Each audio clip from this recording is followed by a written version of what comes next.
நேற்று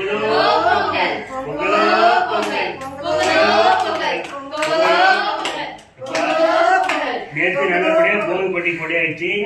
இன்னைக்கு சூரிய மணல் வந்தாச்சு. உங்க தங்கச்சிக்குள்ள எல்லாம் தலைவார இலை போட்டு பொங்கல் கூட சாப்பிட்டோம். நாளைக்கு சாயங்காலம் மாட்டு பொங்கலை நம்ம மாட்டு கொட்டை போய் மாட்டு பொங்கல் வச்சு அதெல்லாம் கிளீன் பண்ணி எல்லாம் பொட்டு வச்சு மஞ்சள் வச்சு எல்லாம் குளிப்பாட்டி மாட்டு பொங்கல் வச்சு எல்லாத்துக்கும் நம்ம வந்த சொந்தங்களுக்கெல்லாம் போடு. நாளானைக்கு உழவர் தினம், அதாவது காளையை அடக்கிறதுக்கு நான் அலங்காநல்லூர் ஜல்லிக்கட்டு கடைக்கு நான் வந்து காளையை அடக்க போறேன். காலை அடக்க போறீங்களா? ஆமா. ஐயோ, எனக்கு மயக்கமா தலைய சுத்துதே. நீங்க போய் காலை எப்படி அடக்குவீங்க? நான் சின்ன வயசுல இருந்து எத்தனை காலை அடைக்கணும் தெரியுமா? உனக்கு எங்க தெரியும் போது நீ வந்தானே வெற்றி. நாளைக்கு வரும்போது எனக்கு ஒரு 108 போன் பண்ணி ரெடியா இருக்கு சொல்லு. நான் ஜல்லிக்கட்டை அடக்கும் போது இத்தமா மயக்கம் போட்டு விழுந்தா நீதான் கொண்டு போகணும், தெரியுதா? சரி, ரெடியா வச்சுக்கிட்டு அவர் கீழே காலை தூக்கி கடாச்சிட்டு போயிடும். அப்ப அவதான் ஆம்புலன்ஸ்ல ஏத்தணும். நீ ரெடியா போயிடு. இல்ல நீதான் மயக்கம் போட்டு விழுதா, ஒன்னதான் தூக்கிட்டு போவோம். சரி, எல்லாரும் வாங்க போய் எல்லாத்துக்கும் பொங்கல் போட்டு சாப்பிட்டோம்.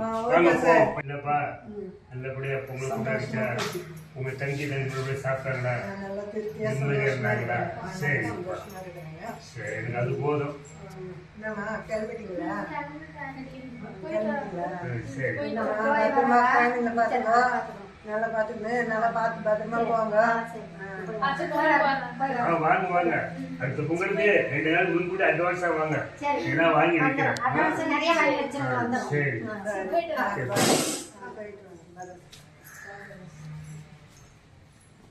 அப்பாடி சந்தோஷம். நல்லபடியா முடிச்சேன். நல்லபடியா நீங்களே நல்ல மாதிரியா நடந்துக்கிட்டீங்க. பொங்கல் வந்தது இல்ல, ரேஷன் 3000 வாங்கினேன். அந்த 3000 கொடுத்துட்டு சந்தோஷமா இருந்தேன். நல்லபடியா சொல்லிட்டு 2000 வாங்கி கொடுத்து உன் கவனத்தையும் நான் காப்பாத்திட்டேன். போதுமா? இப்பதாங்க எனக்கு ரொம்ப சந்தோஷமா இருக்கு. குழந்தை குட்டிங்களா சந்தோஷமா போகுதுங்க. போய் ரெஸ்ட் எடுத்துட்டு நான் இப்படி வேலைக்கு போறேன்.